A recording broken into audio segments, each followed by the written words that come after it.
दोस्तों, कैम्बस इस चैनल में आप सब लोगों का स्वागत है। तो ये जो लेक्चर है, ये लेक्चर में हम लोग अभी तक जो भी चैप्टर या जो भी टॉपिक्स पढ़े हैं ऑर्गेनिक केमिस्ट्री के ऊपर, जैसे लुईस स्ट्रक्चर कैसे ड्रॉ करते हैं, how to calculate the formal charge of different atoms in a organic or inorganic molecules, what is called the resonance theory, what is called hybridization, and what is the basic principle of VSEPR theory। तो ये सब मैंने पहले जो भी पढ़ाया है, तो इसके ऊपर मैंने कुछ क्वेश्चंस या सवाल बनाए हैं। तो ये सवाल या ये क्वेश्चन बहुत ही इम्पोर्टेंट है and it can be ask in any types of competitive exams. तो मैं ये सब जो की क्वेश्चंस है उसके बारे में थोड़ा डिस्कस करेंगे और उसका कैसे हम लोग उसको सॉल्व करेंगे उसके बारे में भी हम लोग डिस्कस करेंगे। क्योंकि आप जितनी भी पढ़ ले, मेन जो चीज़ है आपको क्वेश्चंस का आंसर करना चाहिए। तो वो जब तक आप नहीं कर पाते तब तक आप कोई भी कॉम्पिटिटिव एग्ज़ाम क्रैक नहीं कर पाएंगे।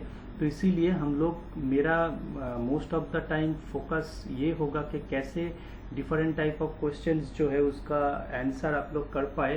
तो मेनली हम लोग मेरा जितना भी लेक्चर है उसमें हम लोग डिफरेंट टॉपिक्स के बारे में पढ़ाएंगे और वो टॉपिक ख़त्म होने के बाद उसके रिलेटेड क्या क्या क्वेश्चंस हो सकता है उसके बारे में हम लोग डिस्कस करेंगे और उसका कैसे हम लोग सॉल्यूशन निकाल सकते हैं उसके बारे में डिटेल डेडिकेटेड लेक्चर बनाएंगे। तो ये जो लेक्चर है उसी तरह का एक लेक्चर है जिसमें हम लोग ये सब पहले पढ़ चुके हैं।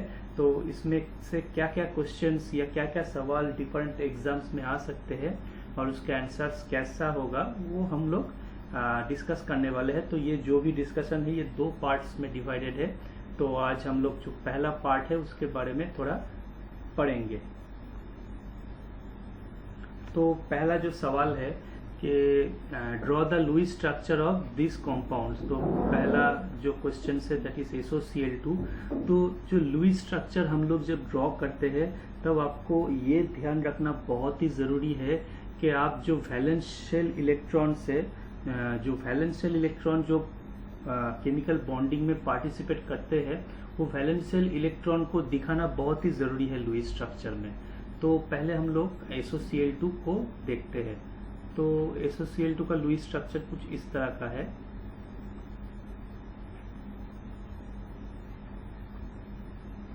तो आप देख सकते हैं कि सल्फर 2 ऑक्सीजन के साथ बॉन्डेड है, ओके, और इसके साथ साथ 2 क्लोरीन एटम के साथ भी बॉन्डेड है।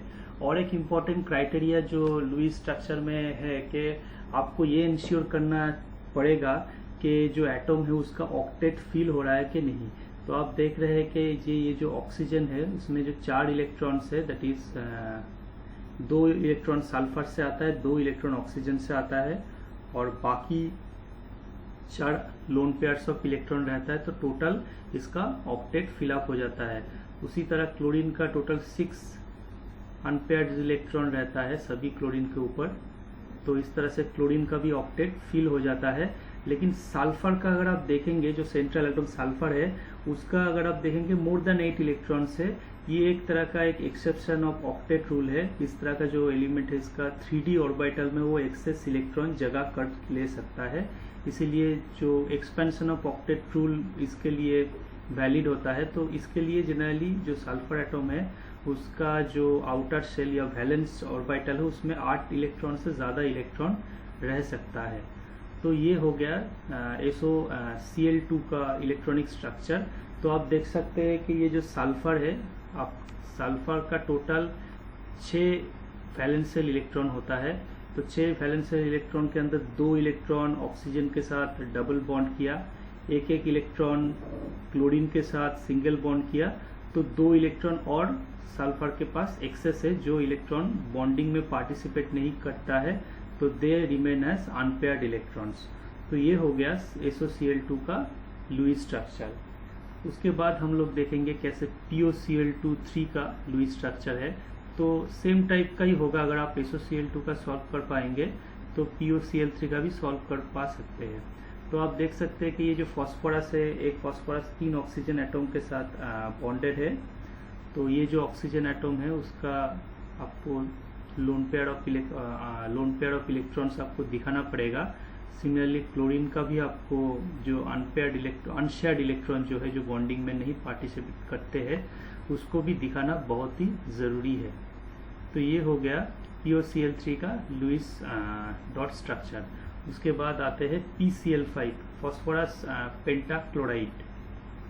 तो फॉस्फोरस पेंटाक्लोराइड में क्या होता है कि फॉस्फोरस 5 क्लोरीन एटम के साथ सिंगल सिंगल बॉन्ड करता है। तो आप ये जो क्लोरीन एटम है कोई भी ओरिएंटेशन में लिख सकते हैं। जनरली इस तरह के ओरिएंटेशन में हम लोग लिखते हैं इन जनरल। तो सभी क्लोरीन एटम का ऑक्टेट फिल होना चाहिए। तो हम लोग ऑक्टेट फिल कर रहे हैं सभी क्लोरीन एटम का।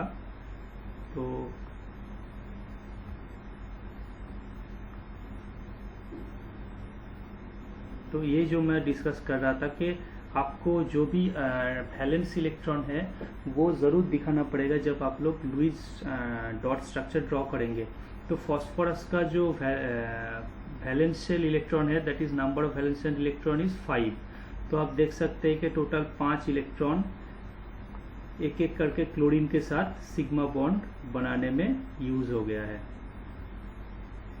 ओके, और POCl3 में अगर आप देखेंगे 2 इलेक्ट्रॉन ऑक्सीजन के साथ डबल बॉन्ड बनाए और बाकी 3 एक एक इलेक्ट्रॉन क्लोरीन के साथ सिंगल बॉन्ड बनाने में यूज हो गया है।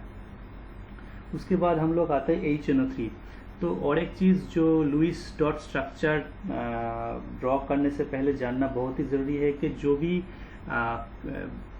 जो भी हम लोग कोई भी एक मॉलिक्यूल का जब लुईस डॉट स्ट्रक्चर ड्रॉ करते हैं तो उसके जो स्ट्रक्चर है उसके बारे में थोड़ा बेसिक आइडिया आपको होना चाहिए। जैसे HNO3 का स्ट्रक्चर हम लोग ड्रॉ करेंगे तो इसका जो एक्चुअल स्ट्रक्चर है इस तरह का है, जिसमें जो ऑक्सीजन एटम, जो हाइड्रोजन एटम है, that is actually bonded with the oxygen atom.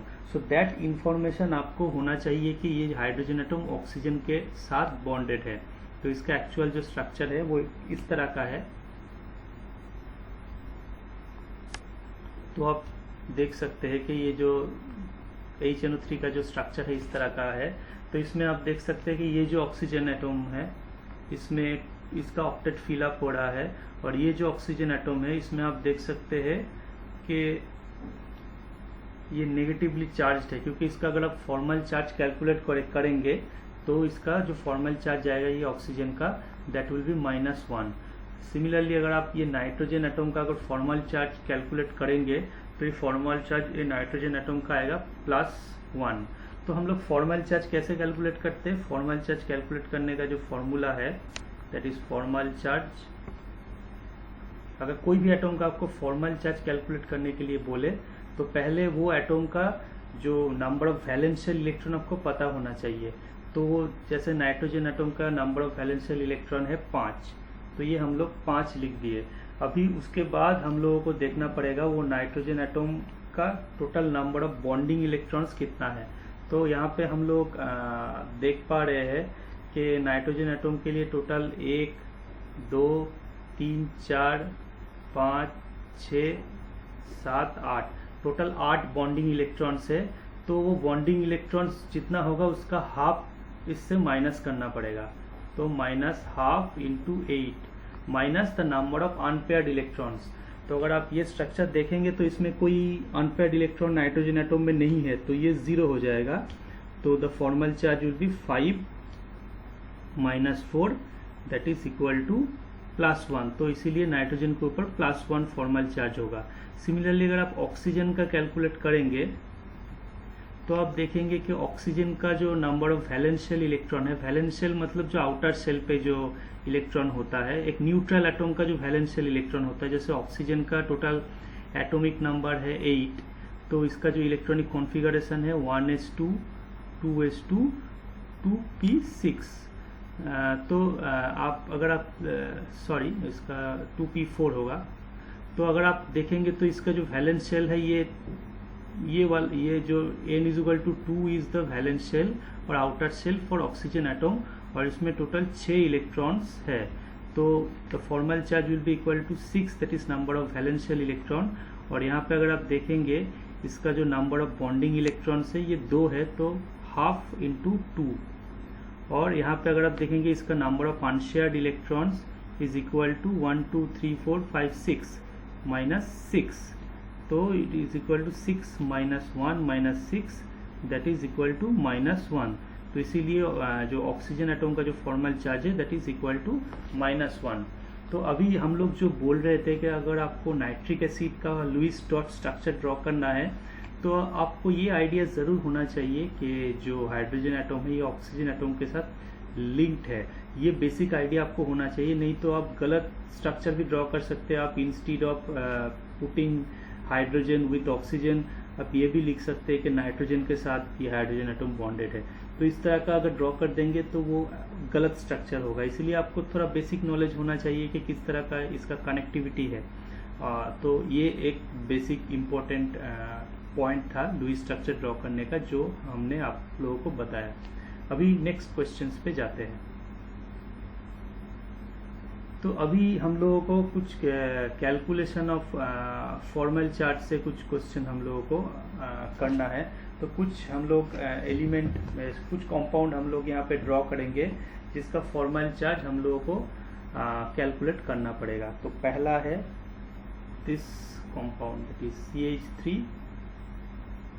Oxygen sulphur double bonded with oxygen. हाँ, अभी हम लोग यहाँ पे एक चीज़ बहुत ही इम्पोर्टेंट है, मैं आप लोगों को बोलना चाहता हूँ कि हमेशा ये जो फॉर्मूला है that is formal charge is equal to number of valence shell electron minus half of number of bonding electrons minus number of unshared electron। ये जो फॉर्मूला है ये तो इम्पोर्टेंट है ही फॉर्मल चार्ज कैलकुलेट करने के लिए, लेकिन ये जो हमेशा ऐसा भी हो सकता है कि हमेशा आप ये फॉर्मूला यूज ना किए बगैर ही आप लोगों को पता चल जाता है कि फॉर्मल चार्ज डिफरेंट एटम्स का क्या होता है। जैसे ऑक्सीजन का, अगर ऑक्सीजन अगर कोई भी टोटल दो बॉन्ड बनाता है, जैसे यहाँ पे आप देख सकते हैं कि 2 बॉन्ड बना रहा है, ये ऑक्सीजन भी 2 बॉन्ड बना रहा है, ये ऑक्सीजन भी 2 बॉन्ड बना रहा है। तो इस तरह का अगर 2 बॉन्ड ऑक्सीजन बनाता है तो उसका फॉर्मल चार्ज 0 ही होगा। तो ये एक क्राइटेरिया है। सिमिलरली तो यहाँ पे आप देख सकते हैं कि इस तरह का जहाँ पे 2 बॉन्ड बनाता है ऑक्सीजन का टोटल 4 अनपेयर्ड इलेक्ट्रॉन रहता है। और उसके बाद हम लोग अगर देखते हैं अगर ऑक्सीजन एक ही बॉन्ड बनाता है, वो कुछ भी हो सकता है, एक ही बॉन्ड अगर बनाता है तो वो ऑक्सीजन एटम का फॉर्मल चार्ज हमेशा -1 होगा। तो ये जो ऑक्सीजन एटम है इसका फॉर्मल चार्ज -1 ही होगा अगर एक ही बॉन्ड बनाता है। और अगर आप देखेंगे ऑक्सीजन अगर 3 बॉन्ड बनाता है, ऐसा 3 बॉन्ड, तो वो ऑक्सीजन के ऊपर फॉर्मल चार्ज +1 होगा। ओके, तो ये चीज़ ख्याल रखिए। अगर ऑक्सीजन एटम आपका इस तरह का है कि इस तरह का या इस तरह का है जहाँ पे 2 ही बॉन्ड बना रहा है, तो इस तरह का ऑक्सीजन एटम का फॉर्मल चार्ज 0 होगा। अगर आपका ऑक्सीजन एटम सिर्फ एक ही बॉन्ड सिंगल बॉन्ड बनाता है तो इस तरह का ऑक्सीजन एटम का फॉर्मल चार्ज होगा -1। ऑन द अदर हैंड अगर इस तरह का ऑक्सीजन एटम है जो 3 बॉन्ड में पार्टिसिपेट कर रहा है तो उस तरह का ऑक्सीजन का फॉर्मल चार्ज +1 होगा। तो ये जो बेसिक रूल अगर ये थंब रूल अगर आप लोग यूज़ करेंगे तो बहुत जल्दी आप लोग ये ऑक्सीजन का फॉर्मल चार्ज कैलकुलेट कर सकेंगे। आप अपना बहुत ही मूल्यवान टाइम को सेव कर सकते हैं। अभी हम लोग देखते हैं ये सल्फर जो एटम है उसका फॉर्मल चार्ज क्या है। तो अगर आप देखेंगे सल्फर का, तो सल्फर का number of valence shell electron is equal to 6। अगर आप देखेंगे बॉन्डिंग इलेक्ट्रॉन्स कितना है तो देखेंगे बॉन्डिंग इलेक्ट्रॉन 1 2 3 4 5 6 7 8 9 10 11 12। तो बॉन्डिंग इलेक्ट्रॉन्स है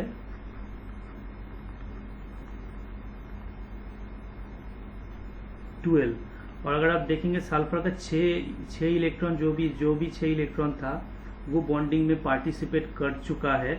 तो इसका मतलब इसका सल्फर के ऊपर कोई भी अनशेयर्ड या अनपेयर्ड इलेक्ट्रॉन नहीं है।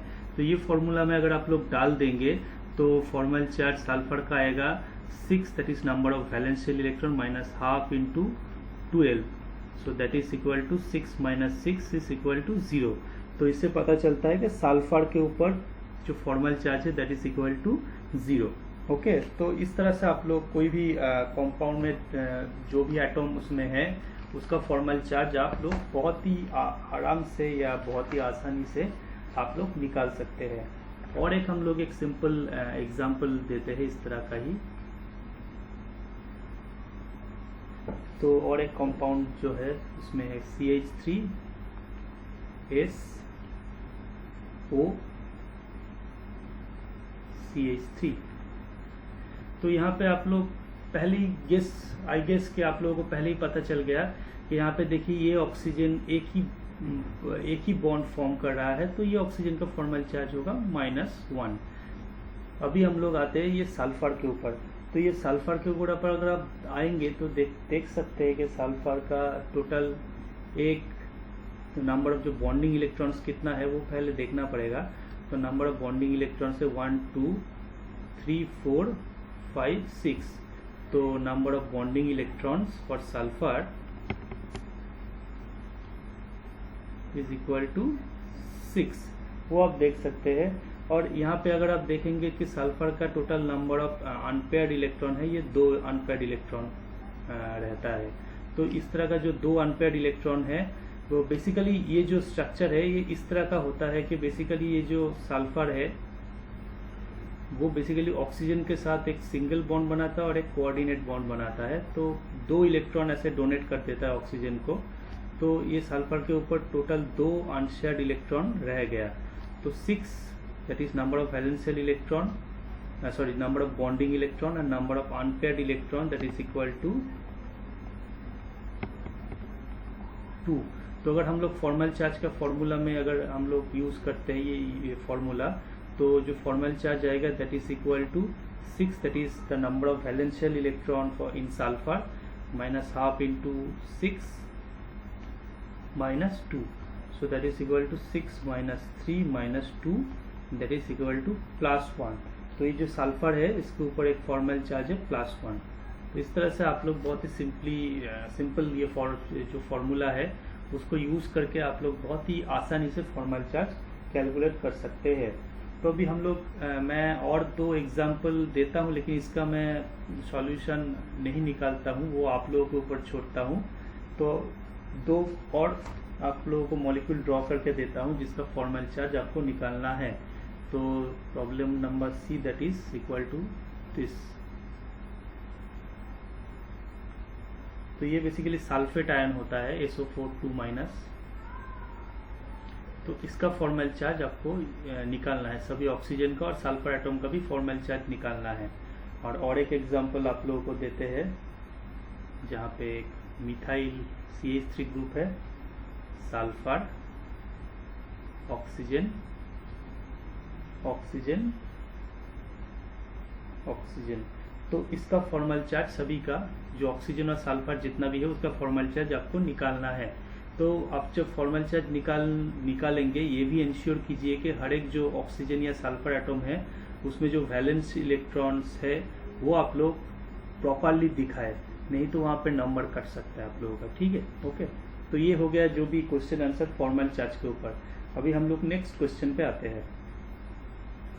नेक्स्ट क्वेश्चन जो है कि उसमें पूछा है कि add unshared pair of electrons and indicate the formal charge.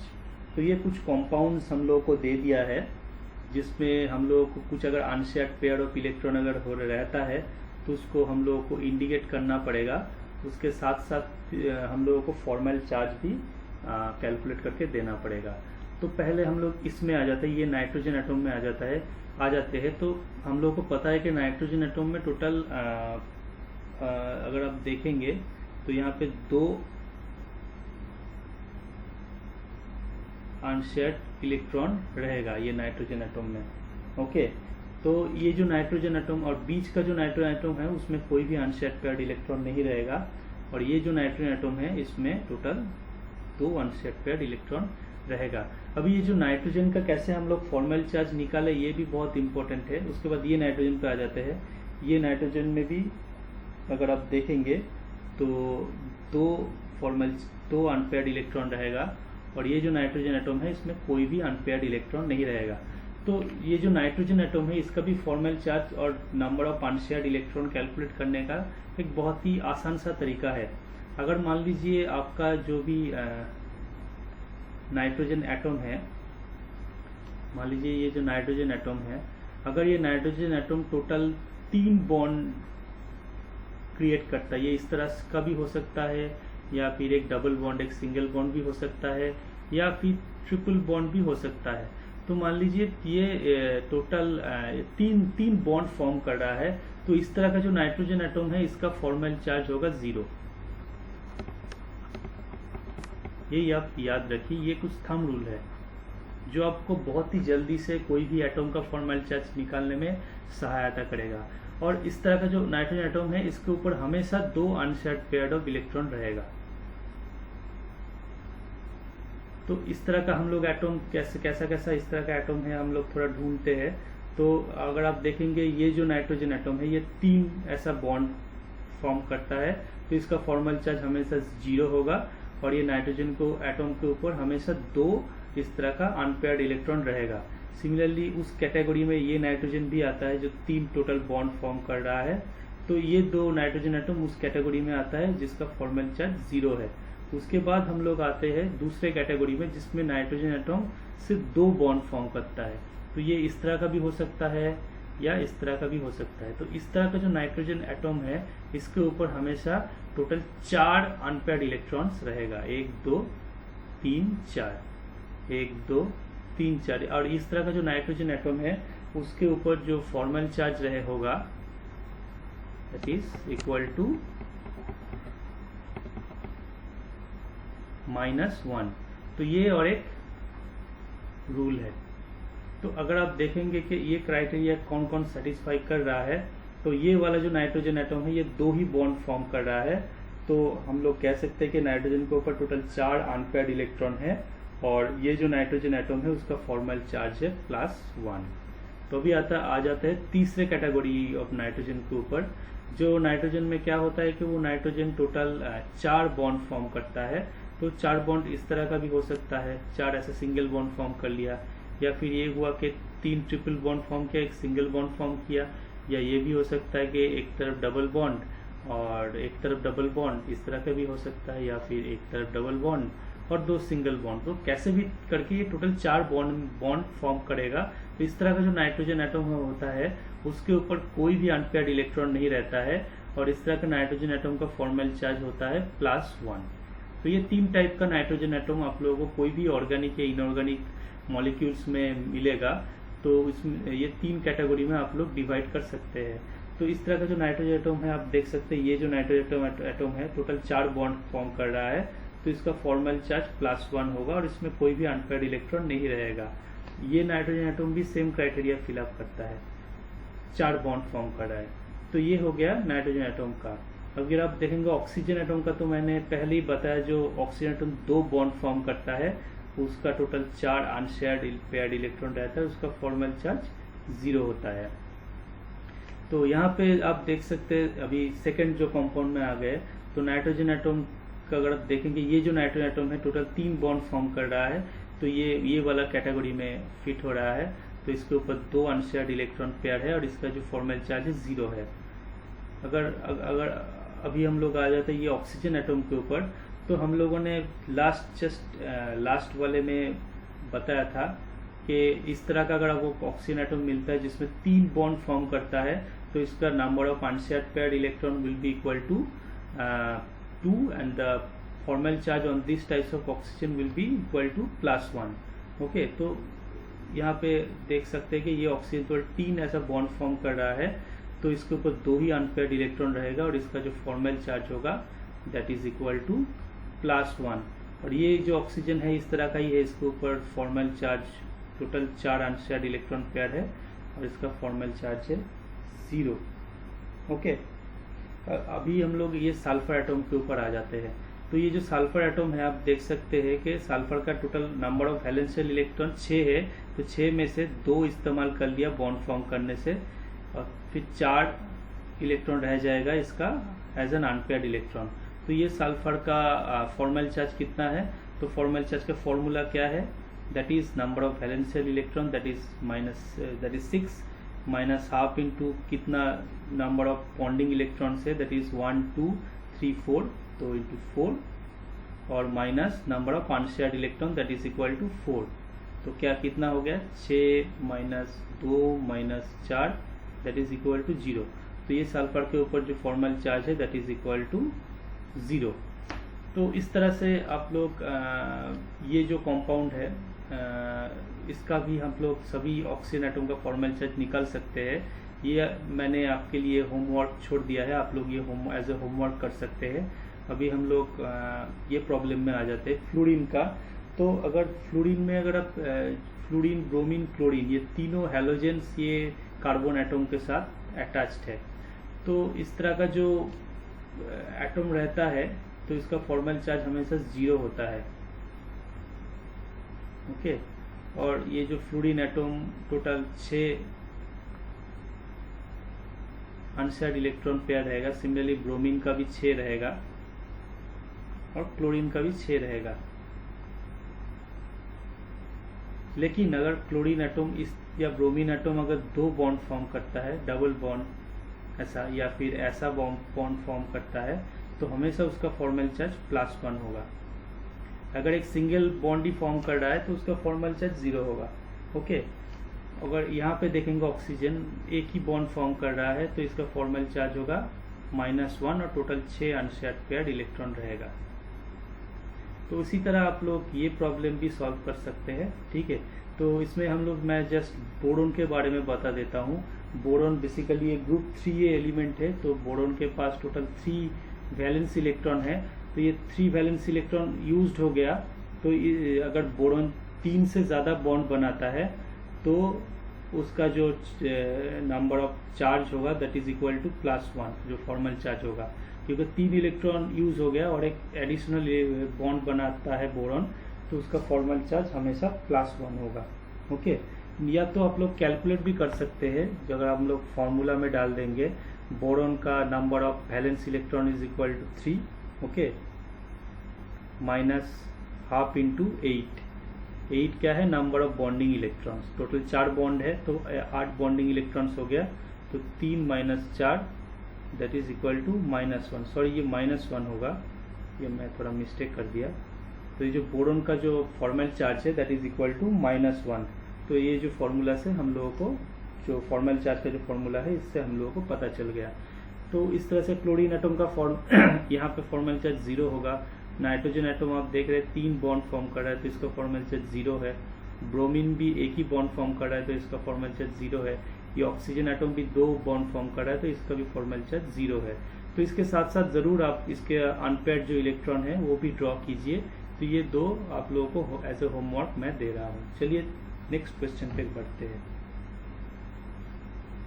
Next जो क्वेश्चन है उसमें हमें एक फॉर्मूला दिया गया है C4H8। तो ये पूछा गया है कि ये जो मॉलिक्यूलर जो फॉर्मूला है, ये फॉर्मूला का जो भी कॉन्स्टिट्यूशनल आइसोमर्स आता है वो ड्रॉ कीजिए। तो कॉन्स्टिट्यूशनल आइसोमर्स क्या है कि जो ये जो फॉर्मूला उनका सेम होता है लेकिन उसका स्ट्रक्चर अलग होता है, तो उस तरह का जो कंपाउंड्स होते हैं उसको हम लोग बोलते हैं कॉन्स्टिट्यूशनल आइसोमर। तो यहाँ पे एक चीज़ बहुत ही इम्पोर्टेंट है कि अगर कोई भी एक कंपाउंड इस तरह का हाइड्रोकार्बन इसको हम लोग दे देते हैं जिसमें कार्बन और हाइड्रोजन प्रेजेंट होता है, तो पहले जो सिंपल जो एल्केन होता है जिसमें कोई भी डबल बॉन्ड नहीं होता है, जो फुल्ली जिसको हम लोग बोलते हैं सैचुरेटेड हाइड्रोकार्बन, उसका फॉर्मूला होता है CnH2n+2। तो इस तरह का अगर फॉर्मूला अगर आप लोगों को मिलता है कोई भी, उसका मतलब समझ लीजिए कि ये एक इस तरह का एक सिंपल एक हाइड्रोकार्बन है। तो इसमें कुछ भी डबल बॉन्ड या रिंग कुछ भी नहीं है। उसके बाद अगर आप लोगों को इस तरह का मिलता है CnHn, इस तरह का अगर आप लोगों को कोई भी कंपाउंड H2n इस तरह कंपाउंड मिलता है, इसका मतलब इसमें आइदर एक डबल बॉन्ड है या तो एक रिंग है। तो इस दोनों के अंदर कोई भी एक पॉसिबिलिटी हो सकती, दो एक साथ नहीं हो सकता, या इसमें एक डबल बॉन्ड है या एक रिंग है। तो यहाँ पे आप देखेंगे C4H8 इस तरह का फॉर्मूला में आता है CnH2n। तो इसका मतलब इसमें एक रिंग भी हो सकता है, इसका एक कॉन्स्टिट्यूशनल आइसोमर, और इसका एक कॉन्स्टिट्यूशनल आइसोमर एक ऐसा भी हो सकता है जिसमें डबल बॉन्ड हो सकता है। तो पहले हम लोग डबल बॉन्ड वाला कॉन्स्टिट्यूशनल आइसोमर ड्रॉ कर लेते हैं। तो डबल बॉन्ड बहुत ही सिंपल चीज़ है, वो कार्बन के साथ ही बनाएगा, हाइड्रोजन के साथ तो नहीं बनाएगा।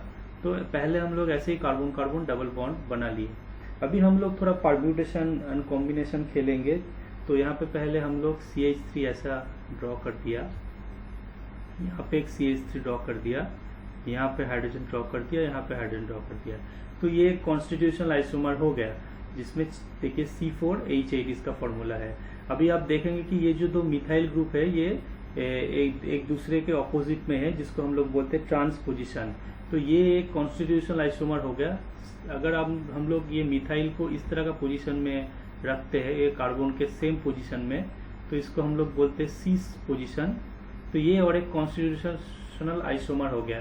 तो ये जो दो कंपाउंड है, ये दोनों को एक दूसरे का एक्चुअली स्टीरियो आइसोमर बोलते हैं, जिसमें क्या है कि बॉन्ड कनेक्टिविटी तो सेम ही है। इस कार्बन के साथ मिथाइल बॉन्डेड है, इस कार्बन के साथ भी मिथाइल बॉन्डेड है, लेकिन जो ग्रुप्स है, एटम्स या ग्रुप्स जो भी है, इसका जो स्पेशल ओरिएंटेशन है वो डिफरेंट है।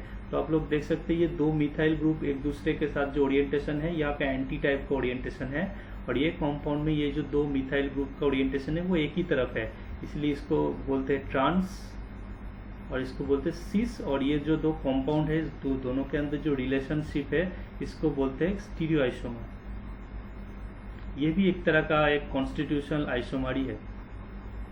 ओके, अभी हम लोग दूसरा पॉसिबिलिटी देखते हैं कि ऐसा भी हो सकता है कि एक ही कार्बन के साथ दो मिथाइल ग्रुप बॉन्डेड है। तो इस तरह का जो पॉसिबिलिटी भी हो सकता है, और एक ही कार्बन के साथ यहाँ पे दो हाइड्रोजन बॉन्ड है। तो ये एक हो गया कॉन्स्टिट्यूशनल आइसोमर, ये और एक हो गया, ये और एक हो गया। तो ये तीन पॉसिबल कॉन्स्टिट्यूशनल आइसोमर ऐसा हो गया जिसमें सिर्फ डबल बॉन्ड है, रिंग नहीं है। अभी हम लोग ये भी डिस्कस किए हैं कि रिंग भी हो सकता है इस तरह का कंपाउंड में। तो रिंग स्ट्रक्चर वाला कॉन्स्टिट्यूशनल आइसोमर कैसा होगा? तो एक इस तरह का हो सकता है कि एक सिंपल एक स्क्वायर टाइप का कंपाउंड, जिसको हम लोग बोलते हैं साइक्लोब्यूटेन, या फिर ये भी हो सकता है कि एक थ्री मेंबर रिंग भी हो सकता है, एक मिथाइल ग्रुप हो गया। ओके, तो ये भी हो सकता है। तो एक ये हो गया, दो ये हो गया, तीन ये हो गया, it is 4 and this is 5। और एक पॉसिबल भी हो सकता है जिसमें कार्बन कार्बन डबल बॉन्ड है, और यहाँ पे एक मिथाइल ग्रुप की जगह एक इथाइल ग्रुप एडेड है, और बाकी कार्बन के साथ हाइड्रोजन बॉन्ड एडेड है। तो ये भी एक कॉन्स्टिट्यूशनल आइसोमर हो गया। तो इस तरह का टोटल 6 कॉन्स्टिट्यूशनल आइसोमर इसका हो सकता है। तो इस तरह का क्वेश्चन अगर आपको आएगा तो पहले आपको देखना पड़ेगा कि ये जो कंपाउंड है वो कौन से कैटेगरी में पड़ता है, इसमें कितना डबल बॉन्ड हो सकता है, कितना रिंग हो सकता है, ये सब पहले आपको मन में थोड़ा कैलकुलेशन कर लेना बहुत ही ज़रूरी है, और उसके बाद उस हिसाब से आपको स्ट्रक्चर ड्रॉ करना पड़ेगा। उसके बाद और एक क्वेश्चन है कि ये जो कंपाउंड है जो CH3NO2, उसका 3 कॉन्स्टिट्यूशनल आइसोमर ड्रॉ करना है और फॉर्मल चार्ज भी दिखाना है। तो पहले तो अगर आप देखेंगे, पहला वाला तो बहुत ऑब्वियस है, जो CH3 और ये N, तो ये पहला वाला जो ऑब्वियस है। तो अगर आप देखेंगे तो ये ऑक्सीजन 2 बॉन्ड फॉर्म कर रहा है, तो इसके ऊपर 4 अनपेयर्ड इलेक्ट्रॉन होगा और इसका फॉर्मल चार्ज होगा 0। ये ऑक्सीजन एक ही बॉन्ड फॉर्म कर रहा है, तो इसके ऊपर total number of unpaired electron होगा 6, और इसका फॉर्मल चार्ज होगा -1। और ये जो नाइट्रोजन एटम है, अगर आप देखेंगे तो इस 1 2 3 ऐसे जो 4 बॉन्ड फॉर्म कर रहा है, तो इसका अगर हम लोग फॉर्मल चार्ज कैलकुलेट करेंगे तो formal charge is equal to number of valence electron, nitrogen का नंबर ऑफ वैलेंस इलेक्ट्रॉन है 5, ओके। उसके बाद नंबर ऑफ बॉन्डिंग इलेक्ट्रॉन, तो बॉन्डिंग इलेक्ट्रॉन 1 2 3 4 5 6 7 8 बॉन्डिंग इलेक्ट्रॉन्स हो गया। तो इसमें कोई भी अनपेयर्ड इलेक्ट्रॉन्स नहीं है, तो हो गया 5 - 4 दैट इज इक्वल टू +1। तो ये नाइट्रोजन के ऊपर फॉर्मल चार्ज हो गया +1। तो ये एक कॉन्स्टिट्यूशनल आइसोमर हो गया।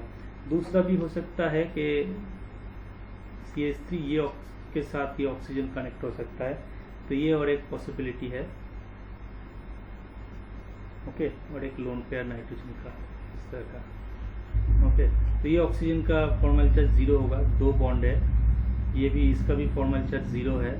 और ये जो नाइट्रोजन एटम है इसका फॉर्मल चार्ज कैलकुलेट करेंगे 5 that is number of valence electron -12 into number of bonding electron that is equal to 6 minus number of unpaired electron that is equal to 2, so that is equal to 0।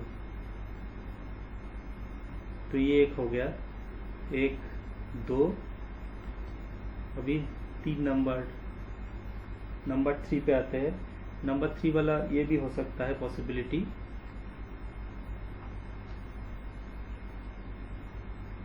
ये पूरा ही change कर दिया मैंने, लेकिन ये भी एक पॉसिबिलिटी है। तो इसमें सभी एटम का जो फॉर्मल चार्ज है वो 0 है, वो आप लोग कैलकुलेट कर सकते हैं खुद।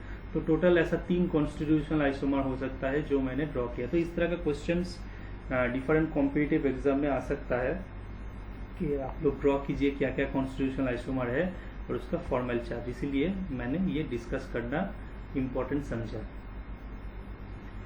अभी हम लोग थोड़ा रेजोनेंस के ऊपर आते हैं। तो रेजोनेंस में जनरली ये पहला चीज़ जो जानना बहुत ही इम्पोर्टेंट है, जब भी हम लोग रेजोनेंस स्ट्रक्चर ड्रॉ करेंगे, तो रेजोनेंस स्ट्रक्चर तो पहला चीज़ है कि ये वास्तव में ये एग्जिस्ट नहीं करता, ये बेसिकली पेन और पेपर में ही एग्जिस्ट करता है। लेकिन ये रेजोनेंस थ्योरी बहुत ही इम्पोर्टेंट होता है कोई भी एक रिएक्शन मैकेनिज्म को कैसे होता है वो दिखाने के लिए, या फिर कोई भी एक कंपाउंड का स्टेबिलिटी कैसा है वो समझाने के लिए रेजोनेंस थ्योरी बहुत ही इम्पोर्टेंट है।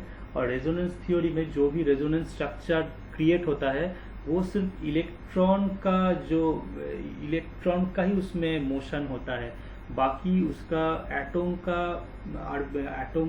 जो भी एटम रहता है जैसे नाइट्रोजन हाइड्रोजन ये सब का पोजीशन बिल्कुल भी चेंज नहीं होता है, सिर्फ इलेक्ट्रॉन का पोजीशन चेंज होता है। आप सिर्फ इलेक्ट्रॉन को एक जगह से दूसरी जगह पे मूव करके वो रेजोनेंस स्ट्रक्चर आप लोगों को ड्रॉ करना पड़ेगा। अगर आप देखेंगे कि दो स्ट्रक्चर में अगर एटम का पोजीशन में अंतर है तो वो दो स्ट्रक्चर रेजोनेंस स्ट्रक्चर नहीं है, सिर्फ इलेक्ट्रॉन का मूवमेंट होना चाहिए। तो यहाँ पे आप देख सकते हैं कि ये जो स्ट्रक्चर है इसमें दिखाएगा कि इलेक्ट्रॉन का इस तरह का मूवमेंट हो रहा है। दो जो अनपेयर्ड इलेक्ट्रॉन है यहाँ पे आ गया, फिर एक बॉन्ड यहाँ से डबल बॉन्ड सिंगल होके यहाँ पे डबल बॉन्ड हो गया, फिर ये डबल बॉन्ड सिंगल होके यहाँ पे डबल बॉन्ड हो गया। तो कैसा होगा रेजोनेंस स्ट्रक्चर? तो रेजोनेंस स्ट्रक्चर इस तरह का होगा। तो यहाँ पे डबल बॉन्ड हो गया। अभी आप देखिए ये नाइट्रोजन 4 हाइड्रोजन के साथ बॉन्डेड है, ठीक है। तो ये नाइट्रोजन के ऊपर +1 फॉर्मल चार्ज आ जाएगा। इसके ऊपर अभी कोई भी अनपेयर्ड इलेक्ट्रॉन नहीं है क्योंकि ये अनपेयर्ड इलेक्ट्रॉन जो है बॉन्डिंग में पार्टिसिपेट कर गया, ठीक है। यहाँ पे एक डबल बॉन्ड हो गया, ये सिंगल बॉन्ड हो गया। और अगर आप देखेंगे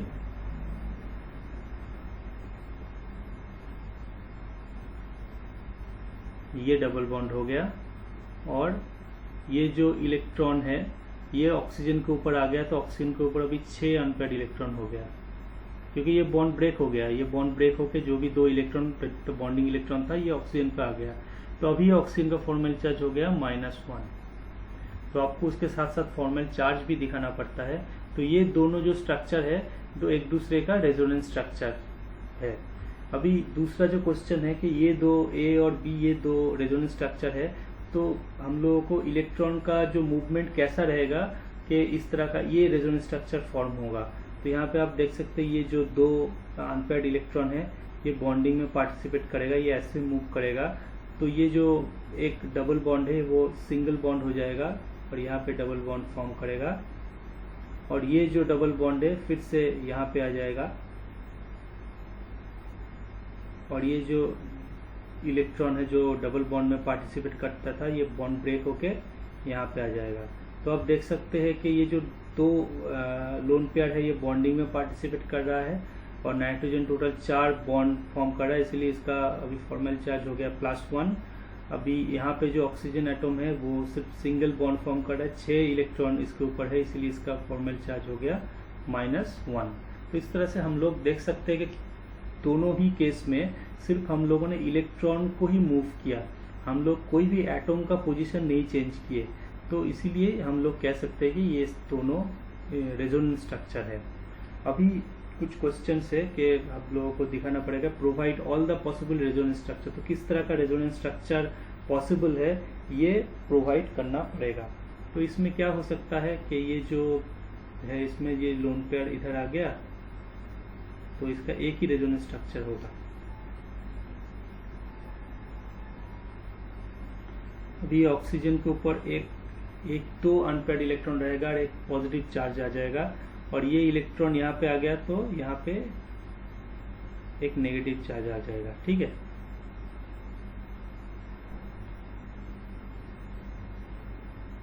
अभी इसका टोटल तीन रेजोनेंस स्ट्रक्चर पॉसिबल है। एक तो हो सकता है कि ये बॉन्ड ब्रेक हो गया ऐसा ही और ये इलेक्ट्रॉन यहाँ पे आ गया तो उसका रेजोनेंस स्ट्रक्चर ऐसा है।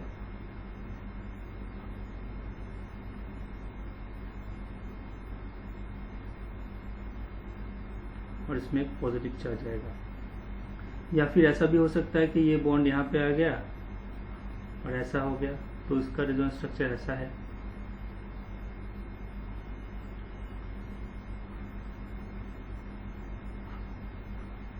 यहाँ पे पॉजिटिव चार्ज आएगा,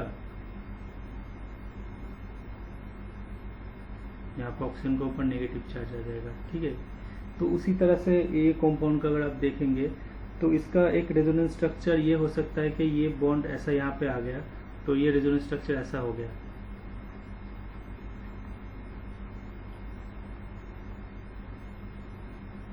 या फिर ये भी हो सकता है कि इसका लोन पेयर ऐसा पार्टिसिपेट किया और ऐसा हो गया तो इसका रेजोनेंस स्ट्रक्चर ऐसा होगा।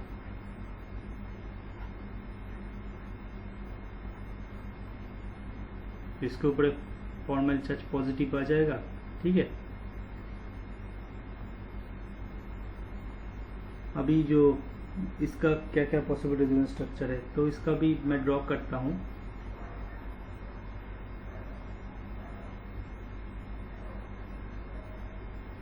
तो ये एक रेजोनेंस स्ट्रक्चर पॉसिबल है और एक ऐसा हो सकता है कि इस तरह का मूवमेंट हुआ इलेक्ट्रॉन का तो उसमें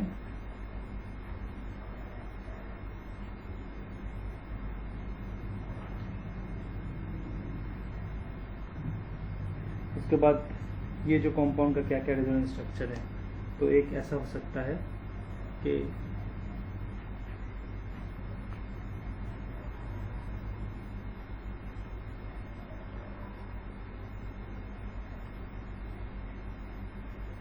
इसका एक ऐसा हो सकता है कि ये बॉन्ड ऐसा खुल गया। ठीक है,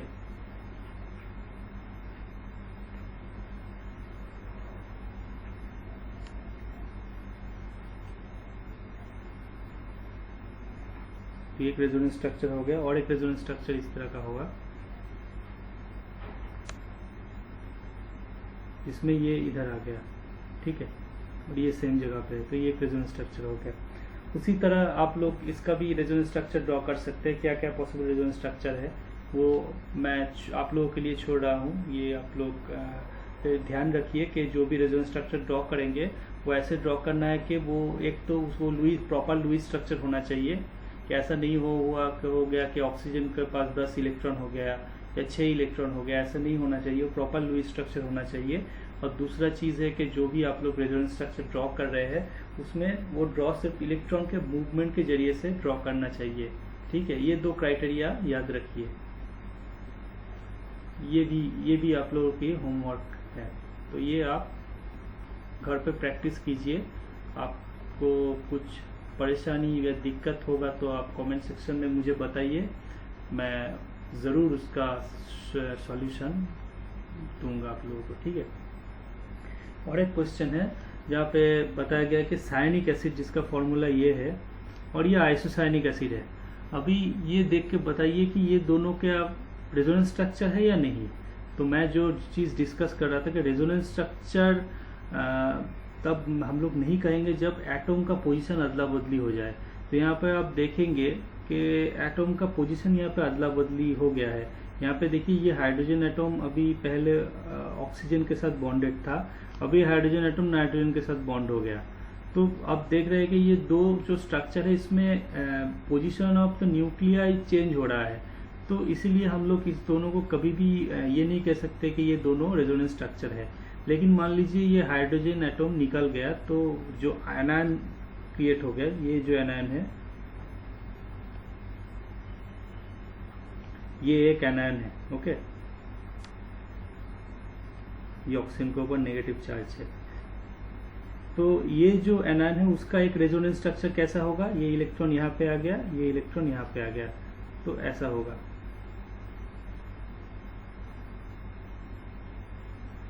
नाइट्रोजन के ऊपर तो ऐसा अभी 4 हो जाएगा अनपेयर्ड इलेक्ट्रॉन, तो नाइट्रोजन के ऊपर एक नेगेटिव चार्ज आ गया और ये ऑक्सीजन के ऊपर कोई भी चार्ज नहीं है। तो ये इसका एक रेजोनेंस स्ट्रक्चर है। तो अगर यहाँ से एक हाइड्रोजन निकल जाता है तो ये एनायन बनता है। तो आप देखेंगे ये anion is basically exactly same as this one.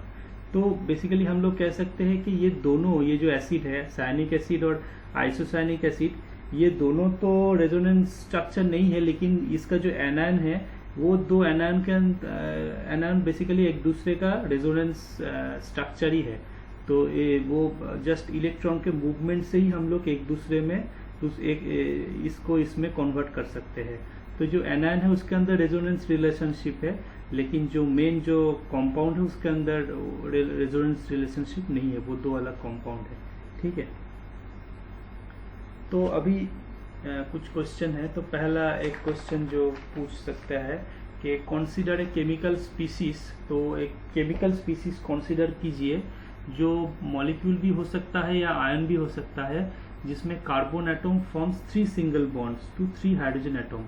तो इस तरह का है कि कार्बन एटम इस तरह का 3 सिंगल बॉन्ड फॉर्म कर रहा है 3 हाइड्रोजन एटम के साथ, ओके। तो अभी क्वेश्चन पूछा है कि what formal charge would the carbon atom have. तो कार्बन एटम का फॉर्मल चार्ज क्या होगा, ठीक है। तो अभी हम लोग फॉर्मल चार्ज का फॉर्मूला लगाएंगे। तो फॉर्मल चार्ज कार्बन एटम का जो वैलेंशियल इलेक्ट्रॉन है, that is number of valential electron is equal to 4। तो formal charge is equal to 4 minus half into number of bonding electron. तो बॉन्डिंग इलेक्ट्रॉन है 3 into 2 6। तो formal charge कितना हुआ, 4 minus 3 is equal to +1। तो ये carbon atom के ऊपर +1 फॉर्मल चार्ज है। तो पहला क्वेश्चन का तो आंसर हो गया। तो what formal charge would the carbon atom have, that is equal to +1। दूसरा क्वेश्चन है what total charge would the species have. तो बाकी टोटल चार्ज ये जो स्पीसीज का होता है कि सभी एटम का हम लोग फॉर्मल चार्ज कैलकुलेट करते हैं और उसका सम हम लोग लेते हैं। तो अगर आप देखेंगे हाइड्रोजन एटम का 3 हाइड्रोजन एटम का फॉर्मल चार्ज 0 ही है, तो टोटल जो फॉर्मल चार्ज है स्पीसीज का वो +1 ही है। तो सेकेंड आंसर भी हो गया, that is the what is the total charge of that species, that is equal to +1 only.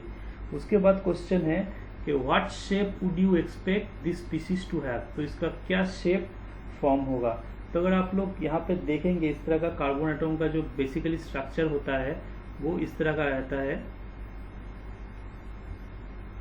कि हम लोग इसको बोलते हैं ट्राइगोनल प्लानर स्ट्रक्चर।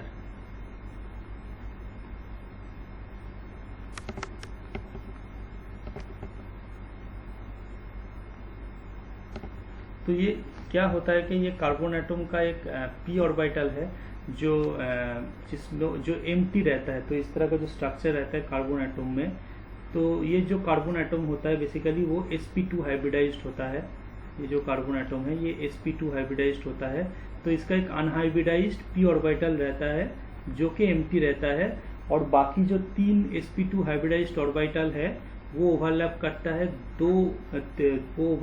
है हाइड्रोजन के 1s ऑर्बिटल के साथ, और 3 सिग्मा बॉन्ड फॉर्म करता है। तो ये इसका स्ट्रक्चर है। तो ये जो कंपाउंड है यहाँ पे चारों एटम ही सेम प्लेन पे रहता है, एक ही प्लेन पे रहता है चार एटम ही। तो ये जो स्पीसीज है इसका जो जियोमेट्री है that is called trigonal planar. और ये जो कार्बन एटम है, सेंट्रल कार्बन एटम, उसका जो हाइब्रिडाइजेशन है that is equal to sp hybridisation. जो उसके बाद पूछा गया है कि what would you expect the hybridisation state of the carbon atom, the answer is it will be sp2 hybridised. Okay, तो ये हो गया एक क्वेश्चन का जवाब। दूसरा सिमिलर टाइप का एक क्वेश्चन पूछा है कि और एक केमिकल स्पीसीज जहाँ पे कार्बन सेम 3 हाइड्रोजन एटम के साथ बॉन्डेड है।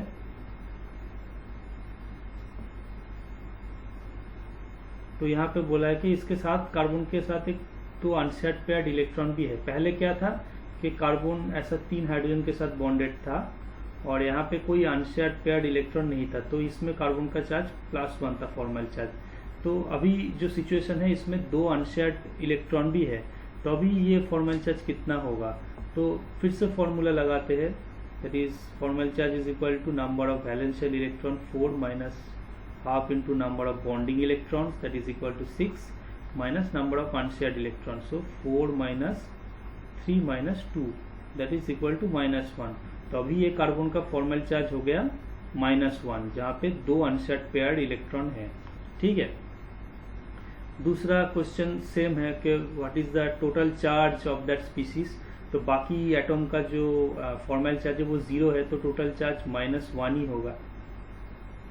फिर से पूछा है कि what shape would you expect for this species to have. तो इस तरह का जो स्पीसीज होता है उसका जियोमेट्री इस तरह का दिखने में होता है कि एक दो अनशेयर्ड इलेक्ट्रॉन होता है, वो एक sp3 हाइब्रिडाइज्ड ऑर्बिटल में रहता है और बाकी 3 sp3 hybridised orbital 3 hydrogen atom के साथ सिग्मा बॉन्ड फॉर्म करता है। तो सेम लाइक एमोनिया में आप लोग जैसे देखे हैं जो अनशेयर्ड पेयर्ड इलेक्ट्रॉन है वो एक sp3 हाइब्रिडाइज्ड ऑर्बिटल में रहता है और बाकी 3 हाइड्रोजन नाइट्रोजन के साथ बॉन्ड फॉर्म करता है। तो इस तरह का ही स्ट्रक्चर है। तो इसको हम लोग बोलते हैं the geometry of this compound is tetragonal.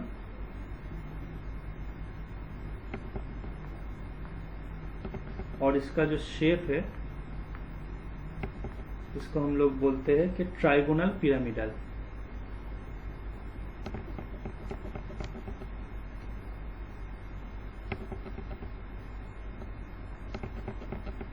ठीक है। तो सेम लाइक एमोनिया। तो यहाँ पे आप देख सकते हैं कि ये जो कार्बन एटम है ये बेसिकली sp3 हाइब्रिडाइज्ड है, वही पूछा गया है what would you expect the hybridisation of the carbon atom. तो ये जो कार्बन एटम है ये बेसिकली sp3 हाइब्रिडाइज्ड है। तो इसका 4 ऐसा sp3 हाइब्रिडाइज्ड ऑर्बिटल है। ठीक है।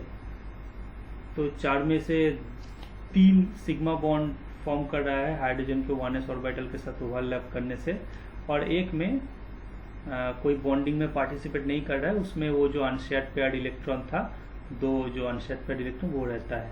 ठीक है। तो ये हो गया जो मिथाइल आयन उसको हम लोग बोलते हैं, उसका स्ट्रक्चर और हाइब्रिडाइजेशन। ठीक है। अभी चलते हैं जो लास्ट क्वेश्चन है। लास्ट क्वेश्चन है कि फिर से बोला है कि consider another chemical species that one in the previous problem in which the carbon atom from 3 single bond to hydrogen atom.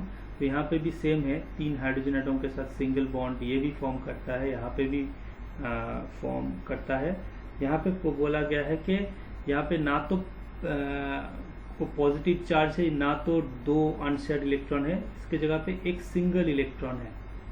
ठीक है। तो इसको हम लोग बोल सकते हैं कि अनपेयर्ड इलेक्ट्रॉन, ये पेयर्ड नहीं है। तो ये बेसिकली इस तरह का जो चीज़ है इसको हम लोग रेडिकल भी बोलते हैं। हम लोग बाद में रेडिकल के बारे में पढ़ेंगे, कैसे रेडिकल रिएक्शन में पार्टिसिपेट करता है। तो इस तरह का तो पहले था CH3+ जो जिसको हम लोग बोलते हैं कार्बोकैटायन, जो पहला प्रॉब्लम था।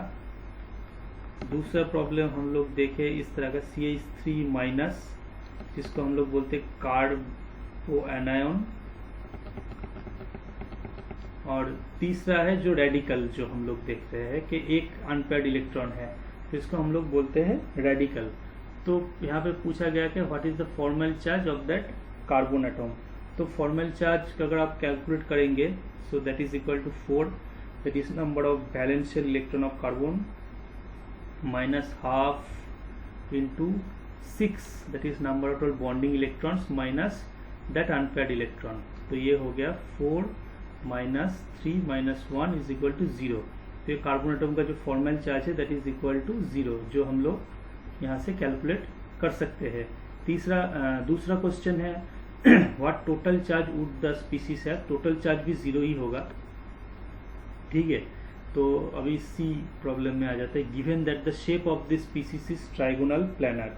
तो इसका जो शेप है ट्राइगोनल प्लानर है, मतलब इसका जो हाइड्रोजन एटम है इस तरह से सेम प्लेन में है और एक ट्रायंगल फॉर्म करते हैं, तो इसको बोलते हैं कि ट्राइगोनल प्लानर।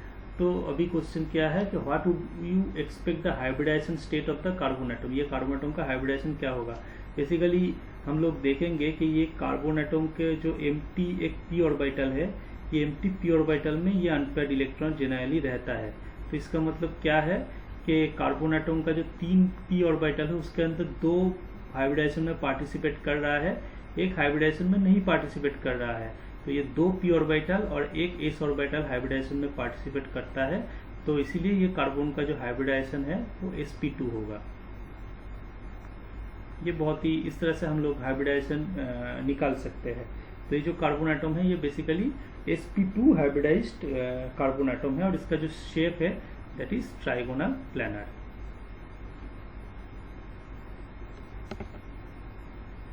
तो ये तो हो गया पहला पार्ट जो क्वेश्चन आंसर का। तो अभी हम लोग जो नेक्स्ट लेक्चर है उसमें सेकेंड पार्ट में हम लोग और भी थोड़ा कुछ क्वेश्चंस लेंगे regarding this same topics that I have discussed before. तो ये सब मिला के ये जो चैप्टर हम लोग कंक्लूड करेंगे।